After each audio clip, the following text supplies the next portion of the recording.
আজানের শব্দ হচ্ছে, অথচ কেউ থামছে না। সবাই কি তবে বধির হয়ে গেল? হাতে সবার মোবাইল, কিন্তু হৃদয়ে আল্লাহর নাম নেওয়ার সময় নেই।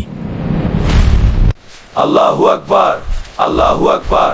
কাজের বাহানায় কতদিন আর মালিককে ভুলে থাকবে তোমরা? দুনিয়ার এই খেলাধুলা কি তোমাদের কবরের কথা ভুলিয়ে দিল?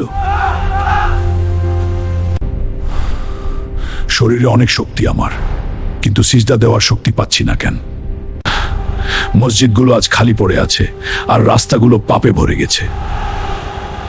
হে মানুষ, এই দেহ তো মাটিতে মিশে যাবে, তখন কি জবাব দেবে?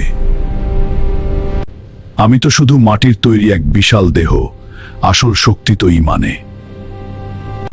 এখনো সময় আছে, ফিরে এসো বন্ধু, সেই পথে যা মুক্তির পথ। নামাজি তো ছিল মুমিনের আসল প্রশান্তি, আমরা সেটাকেই দূরে ঠেলে দিলাম। মোবাইলের স্ক্রিন থেকে চোখ সরাও, আসমানের মালিকের দিকে তাকাও। হয়তো এটাই তোমার শেষ আজান, হয়তো এটাই শেষ সুযোগ।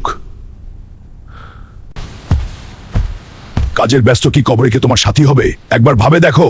আমি ভাবছি, আমি অনেক শক্তিশালী, কিন্তু আল্লাহর সামনে আমি কত অসহায়। দুনিয়াটা একটা মায়া, আর আমরা সেই মায়া নিজেকে হারিয়ে ফেললাম। এখনো কি তোমার কানে সেই ডাক পৌঁছায়নি? হাইয়া আলাস সালাহ! কাঁদো, নিজের পাপের জন্য আল্লাহর কাছে ক্ষমা চাও।